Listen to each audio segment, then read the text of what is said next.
सभी लोग स्वागत है सभी लोगों का। आज हम लोग की इलेक्ट्रॉनिक्स की क्लास है ना। और हम लोग ट्रांजिस्टर पढ़ रहे थे।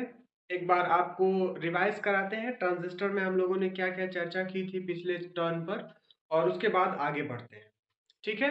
तो ट्रांजिस्टर पे हम लोगों की शुरुआत में चर्चा हुई थी एनपीएन पीएनपी ट्रांजिस्टर क्या होता है, कैसे उसमें एमीटर बेस और कलेक्टर तीनों तीनों जो रीजन बनते हैं वो रीजन कैसे बनते हैं, क्यों बनते हैं, क्या डोपिंग होती है, क्या उसका डायमेंशन होता है, इस बारे में हमारी चर्चा हुई थी।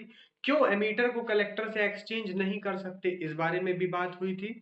उसके बाद हम लोगों ने ट्रांजिस्टर किस तरह से काम कर सकता है, कितने टाइप के कॉन्फ़िगरेशन हो सकते हैं, उसके बारे में बात हो रही थी, जिसमें कॉमन बेस कॉन्फ़िगरेशन हम लोगों का कंप्लीट हुआ था।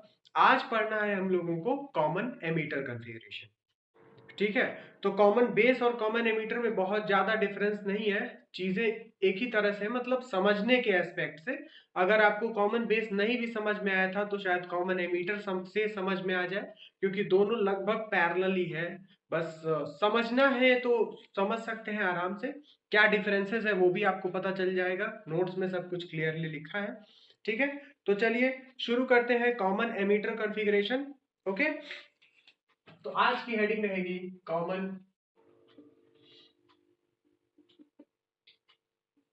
Ammeter configuration. ठीक है, इसको सीई भी बोलते हैं, सीई कॉमन एमीटर। ठीक। एक सवाल भी आता है ठीक है, एक सवाल भी आता है जिसमें पूछते हैं कि एम्पलीफायर के लिए कौन सा कॉन्फ़िगरेशन ज्यादा सुटेबल होता है और क्यों होता है। ठीक। तो याद रखिएगा एम्पलीफायर के लिए कॉमन एमीटर कॉन्फ़िगरेशन ही यूज करते हैं। ठीक है। तो कॉमन एमीटर कॉन्फ़िगरेशन क्यों यूज करते हैं एम्पलीफायर के लिए, तो वो जो एम्पलीफायर पढ़ा जाएगा तब समझ में आ जाएगा। या आप फैक्टर जो इसमें, जैसे कॉमन बेस में आप लोग ने फैक्टर पढ़ा था अल्फा, करंट एम्पलीफिकेशन फैक्टर। ठीक है। तो यहां पर ही एक और एम्पलीफिकेशन फैक्टर आता है कॉमन एमीटर के लिए, एम्पलीफिकेशन फैक्टर बीटा। उस बीटा को देखकर भी आप अंदाजा लगा सकते हैं कि क्यों हम कॉमन एमीटर कॉन्फ़िगरेशन प्रिफर करते हैं। ठीक है। तो आइए जरा मैं फिगर बनाऊं कॉमन एमीटर कॉन्फ़िगरेशन का। तो देखिएगा, एक ट्रांजिस्टर ऐसा होता है, बेस, कलेक्टर, एमीटर। मान लीजिए एनपीएन ट्रांजिस्टर हमेशा बना रहे हैं हम। तो ये बेस है, ये एमीटर है, ये कलेक्टर है। ठीक है। एन पी, एन पी से एन की ओर करंट फ्लो हो रही है। बिल्कुल वैसा ही यहां पर बना देते हैं। आइए देखिए,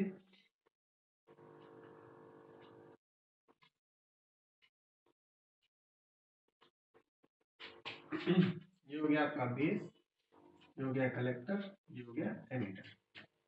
ठीक। यहां से आप इनपुट देंगे।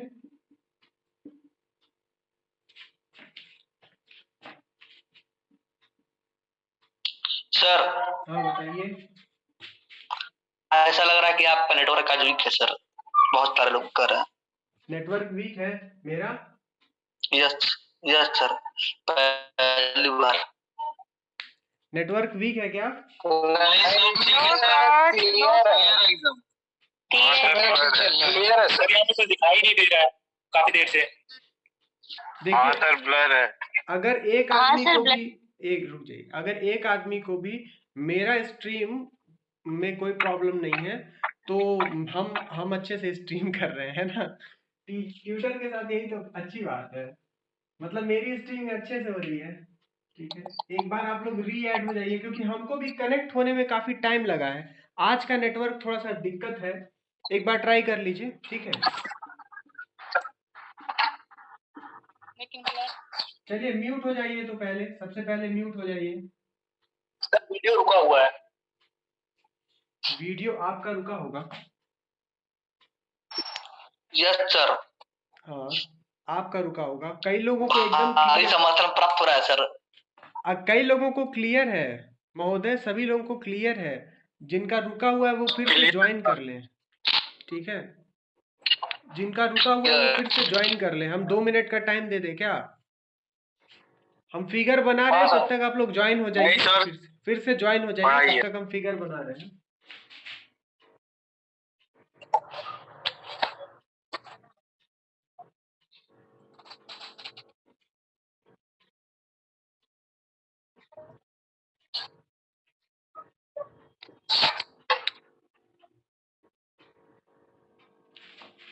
चलिए देखिएगा, इस इन दोनों टर्मिनल से हम लोग क्या देंगे, इनपुट देंगे और यहाँ से आउटपुट लेंगे। ये लोड है, इसमें करंट कौन कौन सी फ्लो होगी देखिएगा। एमीटर करंट की डायरेक्शन देख लीजिए, ऐसे है एमीटर करंट IE। अब बेस करंट और कलेक्टर करंट आप कैसे बनाइएगा, बेस एमीटर की तरफ जाएगी IB और कलेक्टर भी एमीटर की तरफ जाएगी, कलेक्टर ऐसे आएगी, ऐसे एमीटर में जुड़ जाएगी IC। आपको कोई दिक्कत ही नहीं है कि करंट की डायरेक्शन क्या होगी, आपको कोई दिक्कत ही नहीं होनी चाहिए, है ना। तो हमने ये फिगर तो बना दिया, इसमें करंट की डायरेक्शन भी आपको बता दी। अब बताना है कि बायसिंग इसमें कैसे होगी। ठीक है, तो हमको पता सर है, एक बार पुनः बता दीजिएगा, थोड़ा सा नेटवर्क इशू था। अभी कुछ शुरू नहीं किए हैं, देखिए तो बस फिगर तो बनाए हैं। ये इनपुट है ये आउटपुट है, लोड के अक्रॉस आउटपुट ले रहे हैं हम। कहे कि ये NPN ट्रांजिस्टर हमेशा हम बना रहे हैं, ठीक है। तो NPN ट्रांजिस्टर है, देखिएगा कि P से N की ओर करंट ऐसे जा रही है, तो एमीटर करंट ऐसे निकलेगी इस डायरेक्शन में, एमीटर करंट बना दिया। बेस करंट और कलेक्टर करंट दोनों की डायरेक्शन कैसे होती है, टुवर्ड्स एमीटर, टुवर्ड्स एमीटर, ठीक है। इसमें या फिर एमीटर से निकलेगी तो बेस और कलेक्टर एमीटर से दूर जाएगी, लेकिन बेसिक कौन है, एमीटर। एमीटर अगर बाहर की ओर जा रही है तो कलेक्टर भी आएगी एमीटर की ओर, तो कलेक्टर आ रही है। और बेस करंट भी एमीटर की ओर जाएगी तो बेस करंट भी जा रही है एमीटर की ओर। तो इन दोनों की डायरेक्शन भी फिक्स हो गई।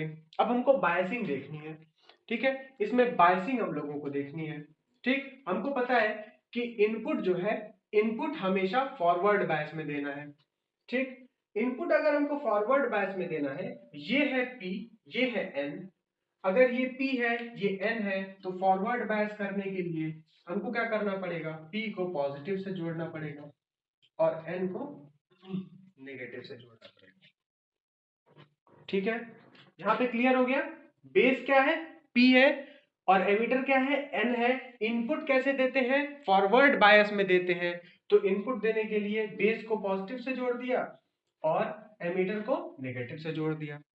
उसी तरह कलेक्टर को हमेशा कैसे जोड़ते हैं, रिवर्स बायस में जोड़ते हैं।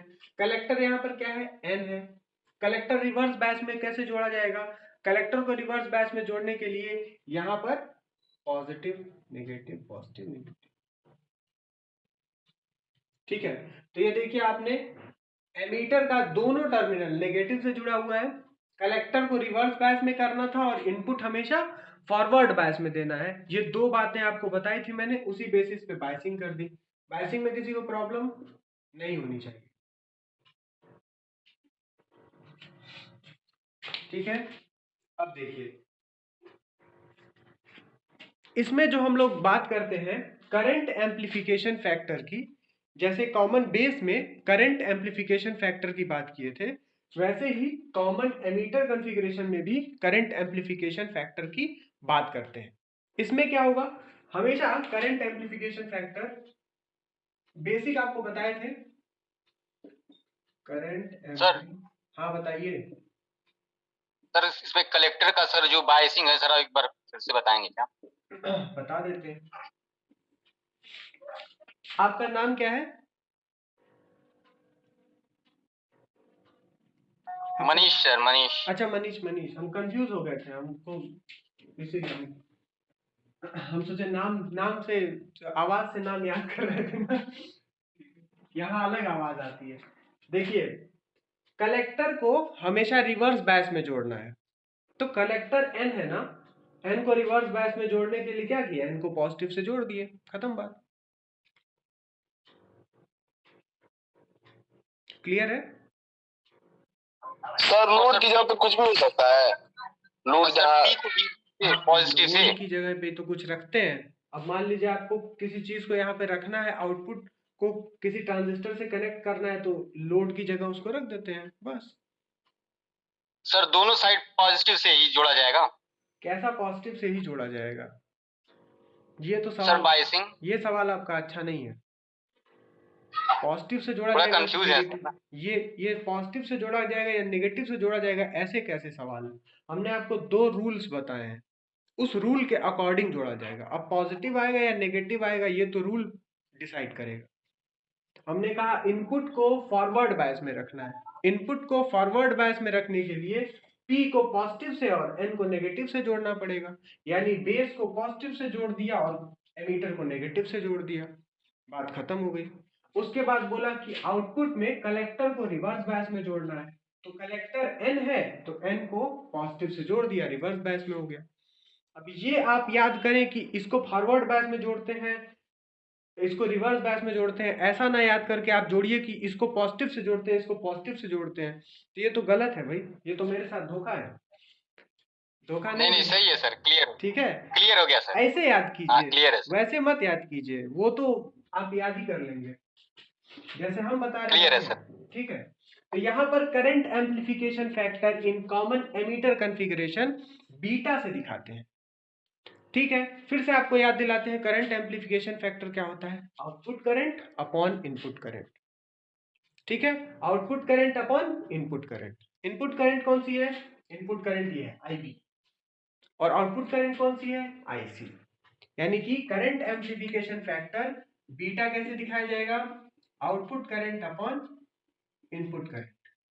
यहां पे डेल्टा ले लेते हैं, और आउटपुट वाला ये क्या होगा, कलेक्टर एमीटर VCE, और ये क्या है, VBE, बेस एमीटर। नेमिंग देख रहे हैं ना, base emitter, collector emitter, VCE VBE। Naming कैसे कर रहे हैं, देख रहे हैं ना, डरिएगा मत नेमिंग से। तो VCE को क्या करना पड़ेगा, आउटपुट को आपको क्या करना पड़ेगा, कांस्टेंट करना पड़ेगा। ठीक है, एट कांस्टेंट आउटपुट, यही है आपका करंट एम्प्लीफिकेशन फैक्टर बीटा। ठीक है, समझ में आ गया।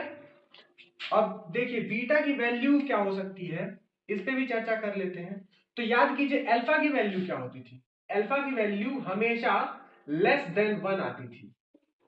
ठीक, अल्फा की वैल्यू क्यों आती थी, पढ़िएगा फिर से ताकि आपको क्लियर हो जाए। अल्फा की वैल्यू हमेशा लेस देन 1 आती थी, क्यों, क्योंकि अल्फा जो है वो IC अपॉन IE था, और IC हमेशा IE से कम होता था।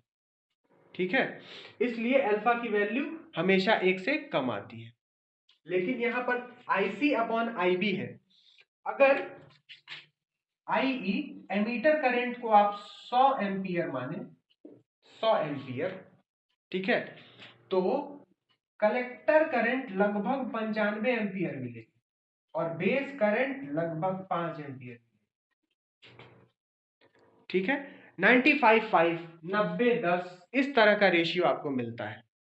ठीक, तो 95/5 कीजिएगा तो क्या आएगा,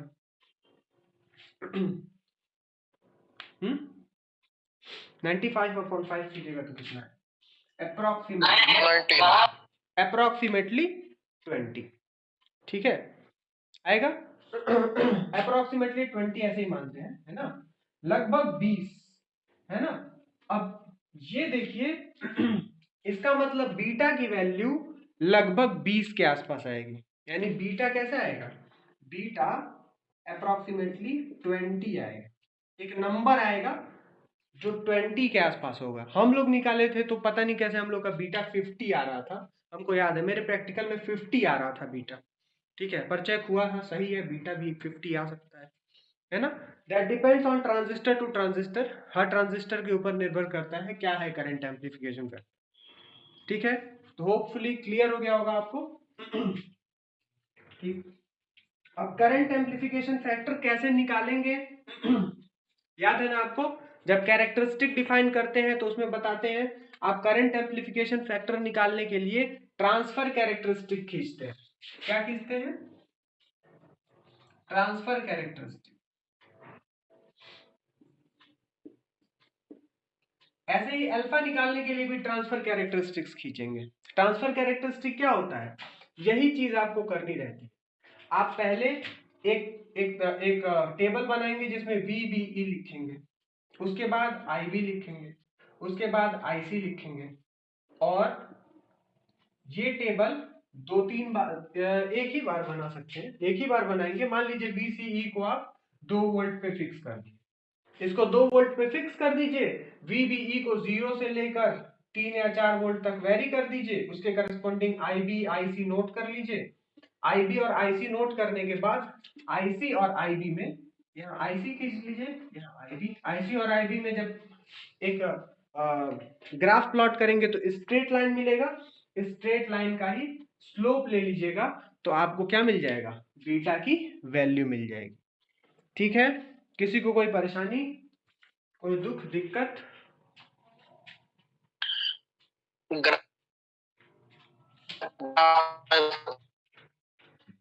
आवाज साफ नहीं आ रही है, आगे बढ़े, आगे बढ़े। जी सर। अब देखिए, तो हम लोग ट्रांसफर कैरेक्टरिस्टिक तो डिस्कस कर लिए, अभी 2 कैरेक्टरिस्टिक और बची हुई है, और उसको डिस्कस करने से पहले एक बार जरा इसका हम डायग्राम बना लेते हैं कि किस तरह से आप डायग्राम बनाते थे इसको।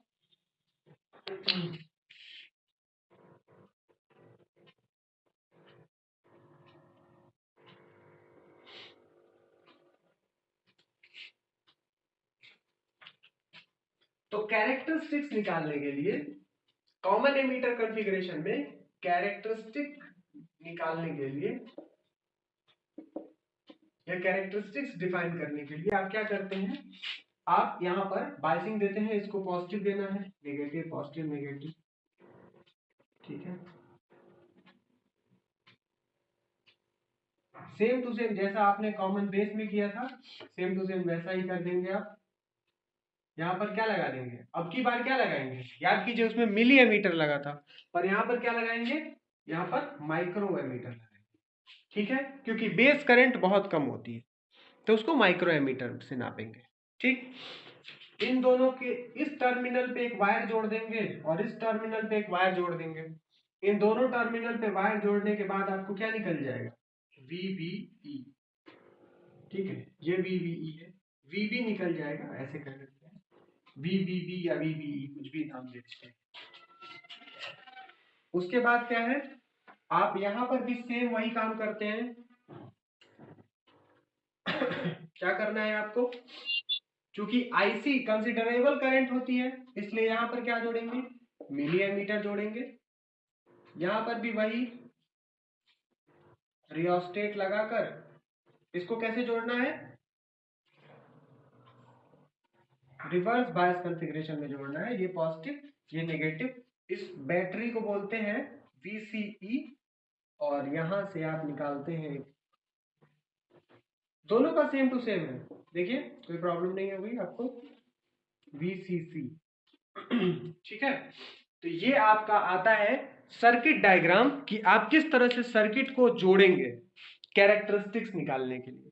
और इसके पहले जो बनाया था वो क्या था, वो था कि आप कैसे ट्रांजिस्टर को किसी सर्किट में लगाते हैं जब आपको इनपुट लेना रहता है और आउटपुट देना रहता है, ठीक है, तब कैसे लगाते हैं। यहाँ पे क्या है, ये सर्किट इस ट्रांजिस्टर की खुद की कैरेक्टरिस्टिक्स निकालने के लिए, ठीक है। तो ये क्या है, इसमें तो कोई डाउट होगा नहीं। सबसे पहले हम निकालेंगे क्या, इनपुट कैरेक्टरिस्टिक, है ना, क्या निकालेंगे, इनपुट कैरेक्टरिस्टिक। इनपुट कैरेक्टरिस्टिक्स निकालने के लिए क्या करते हैं, आपको याद होगा, इनपुट पैरामीटर्स को वेरी करते हैं, है ना, इनपुट पैरामीटर्स को वेरी करते हैं और आउटपुट पैरामीटर को कांस्टेंट रखते हैं। ठीक, तो आउटपुट पैरामीटर यहाँ क्या है, आउटपुट वोल्टेज, इसको रख दीजिए कांस्टेंट, और इनपुट पैरामीटर्स क्या है, IB और VB, है ना, इनको वेरी करते हैं, ठीक है। तो IB और VB को आप वेरी कीजिएगा, आउटपुट को कांस्टेंट किए हुए हैं, तो ये किस तरह से बिहेव करेगा, एक PN जंक्शन की तरह बिहेव करेगा, और PN जंक्शन का जैसा कैरेक्टरिस्टिक होता है वैसे ही आपको इनपुट कैरेक्टरिस्टिक इसका मिल जाएगा, ठीक है। तो याद कीजिए इसका इनपुट कैरेक्टरिस्टिक कैसा होगा, ये आपका IB है और ये आपका VBE है, आप वेरी कर रहे हैं इनपुट कैरेक्टरिस्टिक, ऐसा नहीं है, ठीक है। किसी को कोई दुख,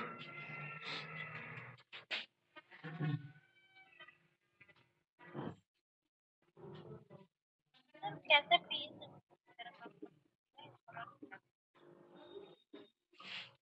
अब चलिए इनपुट कैरेक्टरिस्टिक। क्या चीज? आवाज साफ नहीं आ रही है, आप टाइप करके भेजिए। एक बार रिपीट कर दीजिए। इनपुट कैरेक्टरिस्टिक रिपीट कर दें? इसमें क्या रिपीट करना है भाई? जब हम आउटपुट को कांस्टेंट कर दिया, VCE को कांस्टेंट कर दिया, VCE को आउटपुट को कांस्टेंट कर दिया, और इनपुट में IB और VB, इसी के लिए टेबल जब ड्रॉ करेंगे तो IB और VB का टेबल ड्रॉ करने के लिए हम कैसे कंसीडर करेंगे इसको? ये P है और ये N है, ये एक PN जंक्शन की तरह काम करेगा। इतना पोर्शन, ये पोर्शन है आपका, PN जंक्शन की तरह काम करेगा। और PN जंक्शन का कैरेक्टरिस्टिक कर्व कैसे आता है? देखिए है कौन सी बायसिंग? फॉरवर्ड बायसिंग है। P पॉजिटिव से जुड़ा है और N नेगेटिव से जुड़ा है। जब ये फॉरवर्ड बायसिंग में है PN जंक्शन, तो उसकी कैरेक्टरिस्टिक जैसे आती है वैसे ही आ जाएगी इसकी कैरेक्टरिस्टिक। तो ट्रांजिस्टर की कॉमन एमीटर कॉन्फ़िगरेशन में इनपुट कैरेक्टरिस्टिक ऐसे ही है जैसे PN जंक्शन की कैरेक्टरिस्टिक्स होती है। ठीक है, इसमें कोई प्रॉब्लम नहीं होती है। आउटपुट में ही है थोड़ा बहुत। आउटपुट में तो ऐसी कहानी है जिसको अभी हम छुपाए हैं, आगे बताएंगे आप। ठीक है, देखिए आउटपुट कैरेक्टरिस्टिक निकालने के लिए क्या करते हैं?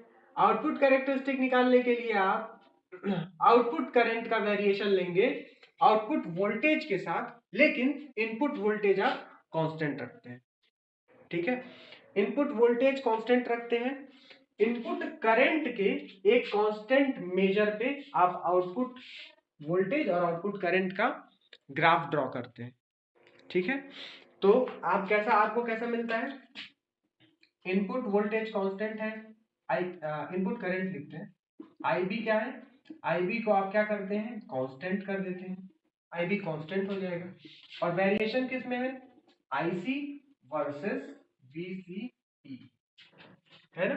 IC वर्सेस VCE, इसको ड्रॉ करेंगे तो क्या मिलेगा आपको? ये है IC और ये है VC।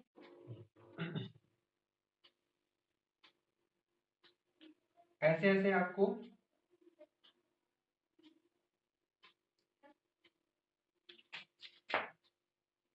देखिए ये IB, मान लीजिए IB यहाँ पर 1 माइक्रो एम्पियर था, IB 5 माइक्रो एम्पियर, 10 कर देते हैं, 5 माइक्रो एम्पियर था, 10 माइक्रो एम्पियर था, IB यहाँ 15 माइक्रो एम्पियर था और IB 20 माइक्रो एम्पियर। ठीक है, IC की ये सारी वैल्यूज है। इसमें और भी डिफरेंट रीजन्स आते हैं जिसको हम बाद में डिस्कस करेंगे। ठीक है, और क्योंकि वो उसके साथ एक और चीज भी डिस्कस करनी होती है, लोड लाइन एनालिसिस जब करेंगे तो इसको हम और अच्छे से डिस्कशन करेंगे। ठीक है, फिलहाल तो ये ग्राफ कैसा है? ये ग्राफ बिल्कुल भी आप देखिए एक स्ट्रेट लाइन। ग्राफ ऐसा क्यों आया है सर? अभी बता रहे हैं, खत्म नहीं हुआ है। आप देखिए कि IB की आप कोई भी वैल्यू आप फिक्स कर लीजिए, IB की, ये जो स्टार्टिंग का पोर्शन है, ये स्टार्टिंग का पोर्शन है, इस पोर्शन को, और यहाँ नीचे एक आपको बताए थे हम कट ऑफ रीजन भी बनता है ना? कट ऑफ रीजन बनता है, उस रीजन को, इन दोनों रीजन को अभी अब डिस्कस नहीं करेंगे, है ना? पहले ये देख लेते हैं, ये जो स्ट्रेट लाइंस आई हैं क्यों आई हैं और कैसे आई हैं। IB आप कुछ फिक्स कर दिए 5 माइक्रो एम्पियर। ठीक है, 5 माइक्रो एम्पियर, आप जानते हैं बीटा लगभग 20 है। बीटा है क्या? IC upon IB। IB fix है तो IC क्या होगा? IC होगा बीटा टाइम्स IB होगा। अगर IB आपने फिक्स कर दिया है, बीटा फिक्स है ही, तो IC भी फिक्स होगा। ठीक है, यानी IC क्या आएगा? कांस्टेंट आएगा।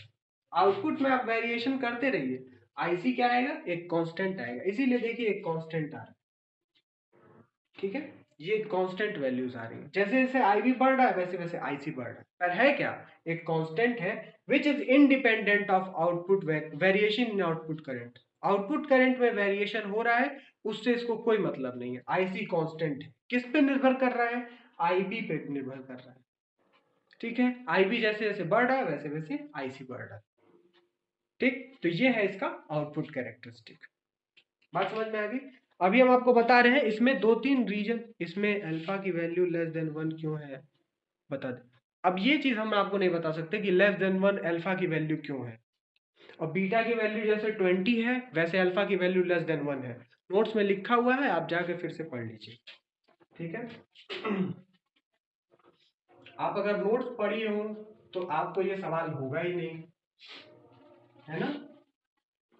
तो ये चीज आपकी आउटपुट कैरेक्टरिस्टिक है, इसको अभी भी डिस्कस करना बचा हुआ है। इसमें 3 रीजन्स आते हैं, सैचुरेशन रीजन, एक्टिव रीजन और कट ऑफ रीजन।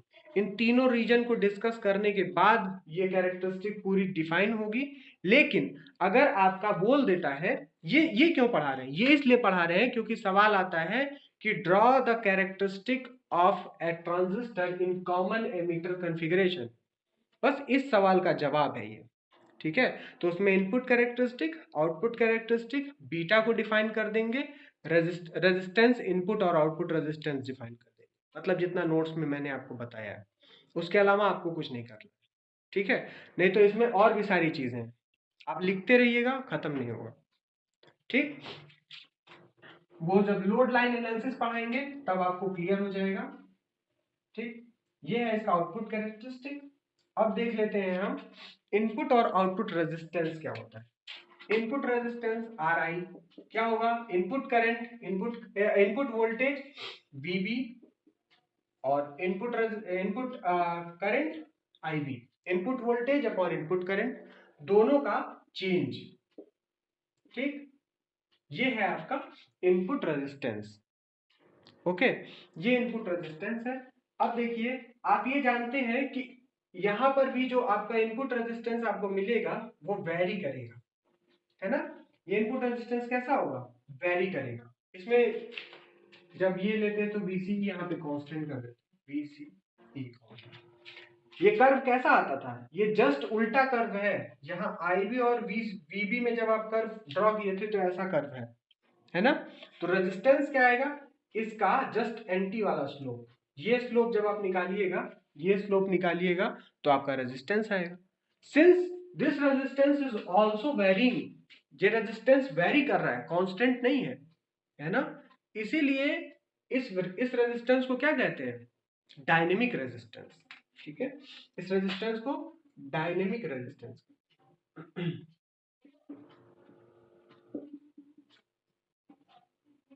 12th में एक सवाल आता था, ओमिक एंड नॉन ओमिक, है ना, डिवाइसेस कौन कौन सी होती है ना।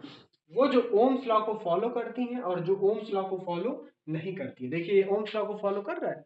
ओम्स लॉ में आई और वी में कैसा होता है ग्राफ, वी और आई अगर होता तो ऐसा होता है, स्ट्रेट लाइन। पर यहाँ पर बोलते हैं ओम्स लॉ ही है। ओम्स लॉ क्या बोलता है, if all the physical parameters are taken constant then the ratio of voltage and current is a constant for a given material, ठीक है, at a given temperature of given length area। तो उसको क्या बोलते हैं, वो जो रेशियो है वो कांस्टेंट है, and that ratio is known as resistance. This is known as Ohm's law.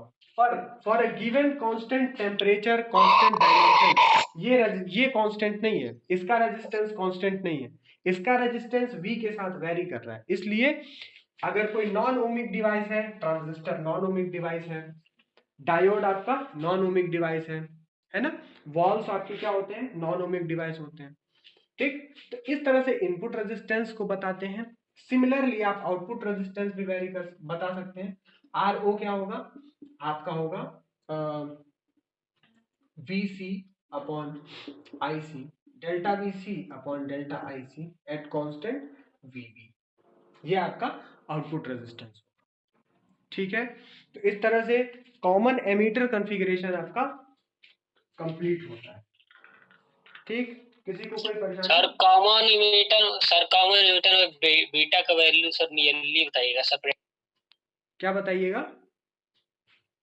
Sir, practical में इसकी कोई स्टैंडर्ड वैल्यू से कंपेयर नहीं ना किया जाता है? नहीं, कंपेयर नहीं किया जाता है। प्रैक्टिकल में अलग अलग ट्रांजिस्टर के लिए बीटा की वैल्यू अलग अलग आती है ना। आप जैसा ट्रांजिस्टर लीजिएगा उसके लिए अलग अलग आएगी, ठीक है। स्टैंडर्ड वैल्यू जब कंपनी बना कर देगी तभी आप कंपेयर कर सकते हैं, उसको कंपेयर करके भी आप कुछ नहीं कर सकते। चलिए बस एक कॉन्फ़िगरेशन बचा है, कॉमन कलेक्टर कॉन्फ़िगरेशन। ठीक, कॉमन कलेक्टर में फिगर वगैरह तो सब एक ही तरह का है और उसमें कुछ इंपॉर्टेंट नहीं है। कॉमन कलेक्टर को हम लोग यूज नहीं करते हैं, है ना। कॉमन कलेक्टर कॉन्फ़िगरेशन को हम ज्यादा यूज नहीं करते हैं। ऐसा इसलिए क्योंकि ट्रांजिस्टर को जिस लिए हम लोग बनाए थे, आपको बताए थे ट्रांजिस्टर का असली काम है एम्पलीफिकेशन का, ट्रांजिस्टर एज एन एम्पलीफायर। तो ट्रांजिस्टर को जिस लिए हम लोग बनाए थे वैसा परफॉर्म ही नहीं करता है कॉमन कलेक्टर कॉन्फ़िगरेशन में, इसलिए हम लोग उसको नहीं लेते हैं।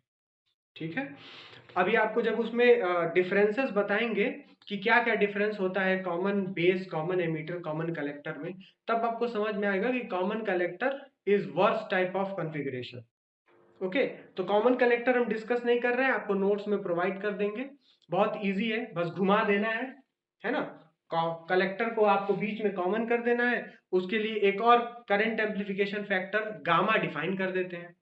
ठीक है, लेकिन आइए हम जरा रिलेशन देखते हैं अल्फा और बीटा के बीच में। ठीक है, relation between alpha and beta important है, इस पे न्यूमेरिकल भी आता है। ठीक, relation between alpha and beta.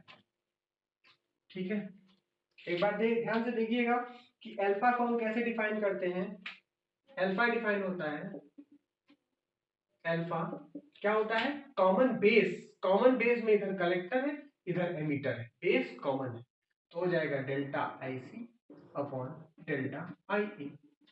और बीटा को कैसे डिफाइन करते हैं, बीटा क्या होता है, इधर कलेक्टर है और इधर आपका बेस है, बीच में क्या है, एमीटर कॉमन है, तो हो जाएगा delta I B upon delta I I C upon delta I B. ठीक है, अल्फा और बीटा डिफाइन हो गए। एक और चीज आप जानते हैं, आई ई क्या होता है, आई ई होता है आपका आई सी प्लस आई बी। ठीक है, आई सी प्लस आई बी, आप इसको लिख लीजिए, आई सी को इधर लेते आइए, I C is equals to I E minus I B, और 1 is equals to I E upon I C minus I B upon I C. ठीक है, ये देखिए आई E upon I C, I E upon I C क्या हो गया, alpha, तो ये 1 is equals to 1 upon alpha minus I B upon I C, I B upon I C क्या हो गया 1 अपॉन बीटा। ठीक है, तो ये बेसिक रिलेशन है, 1 upon alpha minus 1 upon beta is equals to 1। यहाँ से आप अल्फा बीटा कुछ भी निकाल सकते हैं, जैसे आप निकालिए 1 upon alpha is equals to 1 plus 1 upon beta, या 1 प्लस बीटा अपॉन बीटा, या alpha is equals to beta upon beta plus 1। ठीक है, या यहीं से आप निकाल सकते हैं बीटा भी, क्या आ जाएगा आपका 1 upon beta is equals to 1 upon alpha minus 1, और 1 upon beta is equals to 1 minus alpha upon alpha, या beta is equals to alpha upon 1 minus alpha. ठीक है, तो ये दोनों चीज आप निकाल सकते हैं, पर हम आपको सजेस्ट करेंगे कि आप ये तो निकाल लीजिए एग्जाम के लिए, पर याद ये रखिए क्योंकि ये आसान है। ये क्या है, 1 upon alpha minus 1 upon beta is equals to 1। ठीक है, ये निकालना भी आसान है। ठीक, और ये याद रखना भी आसान है, इसलिए याद रखिए आप जब भी अल्फा और बीटा दे तो आप इसको आराम से याद रख सकते हैं, इसको इससे आराम से निकाल सकते हैं। ठीक है, चलिए फिर देखते हैं कितना टाइम है, टाइम तो हो गया है, 1-2 मिनट बचा है। तो ये रिलेशन है, बीटा का वैल्यू किसी भी कॉमन बेस और कॉमन इमीटर दोनों में से किसी से भी ले सकते हैं ना अल्फा बीटा। नहीं नहीं भैया बीटा तो तभी निकलेगा ना जब आप कॉमन एमीटर कॉन्फ़िगरेशन लेंगे, और अल्फा तभी निकलेगा जब आप कॉमन बेस कॉन्फ़िगरेशन लेंगे, किसी में भी कैसे निकल सकता है। ठीक है सर, यस सर।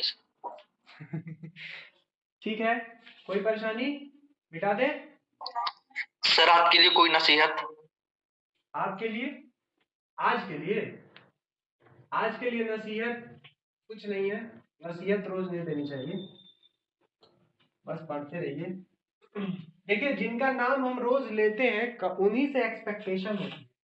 वैसे एक्सपेक्टेशन बहुत नहीं है, पर आप अपना बेस्ट कीजिए। आपको हम हमेशा एक ही बात बोलेंगे एक ही बात बोलेंगे कि आपके मोटिवेटर आप खुद हैं। आप जो बेस्ट कर सकते हैं वो आप खुद जानते हैं।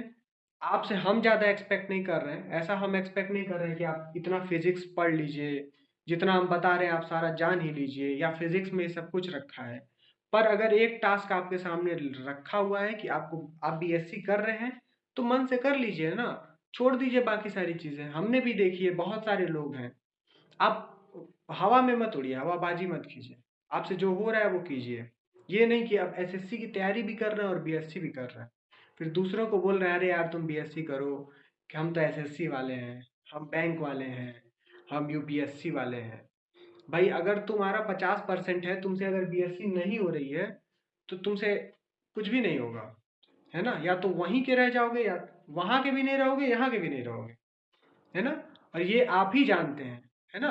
आप ही जानते हैं कि आप क्या कर सकते हैं, इसलिए हम नहीं जानते हैं। हो सकता है आप यूपीएससी निकाल लें, आप हमसे भी अच्छे हो, कोई प्रॉब्लम नहीं है, पर आप जानते हैं कि आप अच्छे हैं कि नहीं। ठीक है, तो खुद को एनालिसिस कीजिए। ऐसा ना हो कि न ये मिले न वो मिले, दो नाव में पैर रखने का कोई फायदा नहीं।